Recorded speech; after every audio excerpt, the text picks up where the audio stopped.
okay, find the sum of all real x such that this equation is satisfied. All right, there's a footnote there, 139. Just to briefly go through that with you, it's from the 2013 Stanford Math Tournament. It's an annual high school mathematics competition hosted by Stanford University. The competition aims to promote interest and enthusiasm for mathematics among high school students by providing them with challenging and thought-provoking problems to solve. All right, now I found the 2013, because I look at the published material, by the way. I found this to be the easiest of all the ones I've looked at so far, by the way. All right, not every question was easy, but it seemed that the tone of it was much easier than other ones. All right, can go to the whiteboard to do it, and certainly want to talk about strategies for doing a problem like this, and there's certainly many strategies apply. All right, so first thing to do is just write the problem down. All right, 4x squared plus 15x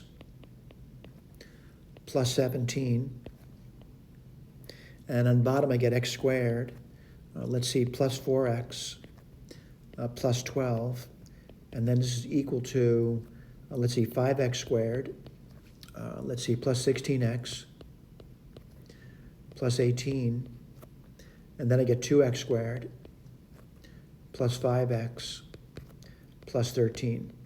I got to be honest with you, my gut feeling about this one, if I saw this problem, I would think, maybe just clear the fraction, and I'd write down 4x squared plus 15x plus 17 times 2x squared. Some people call this cross multiplication. I call it, clearing the fraction. Let me get my eraser out.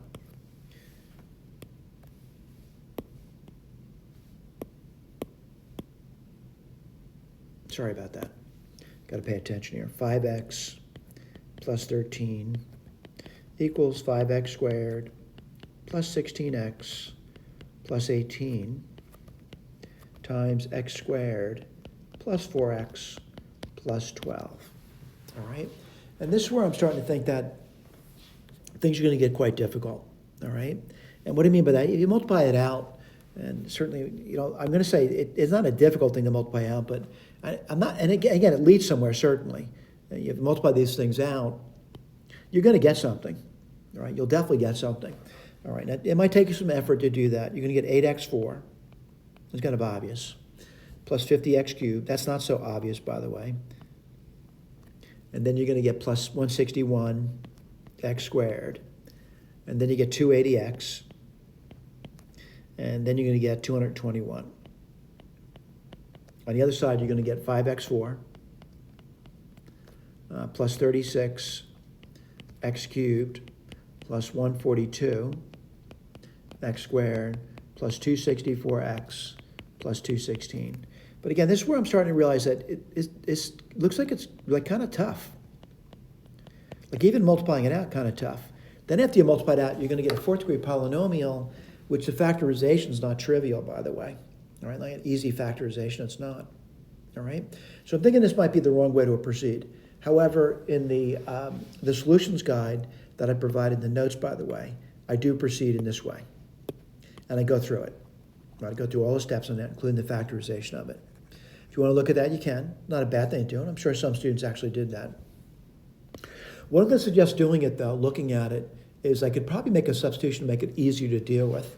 So I'm going to say, A equals, and I'm going to say A equals this thing right over here. All right? So what do you get there? Let's write that down. It's 4x squared plus 15x plus 17. And then I'm going to let B equal this thing over here. So I'll put B equal, and that's going to be x squared plus 4x plus 12. All right? I'm kind of looking at it. I got to get another one going here, don't I? So I'm going to get C equals. I'm going to say C equals, let me take a look at that. And the reason I'm picking a C now, I'm looking at this, and I want to get this.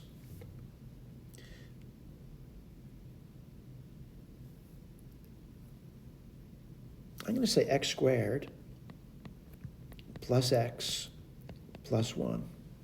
Because if I add a plus c, I would get 5x squared plus 16x plus 18. Let's look at the bottom.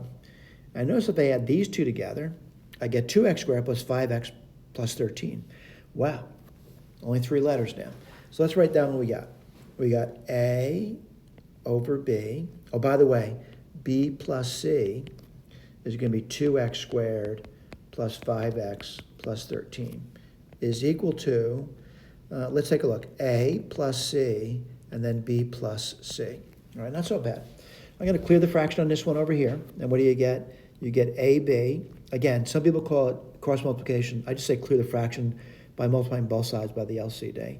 Plus AC equals AB plus BC. Now what I notice about this over here, the ABs are going to disappear. And then I'm left off with AC equals BC. All right, I'm going to look at C again, and C is equal to x squared plus x plus 1. I want to look at the discriminant of that, and the discriminant is going to be, let's see, b squared 1 minus 4. So it's complex roots.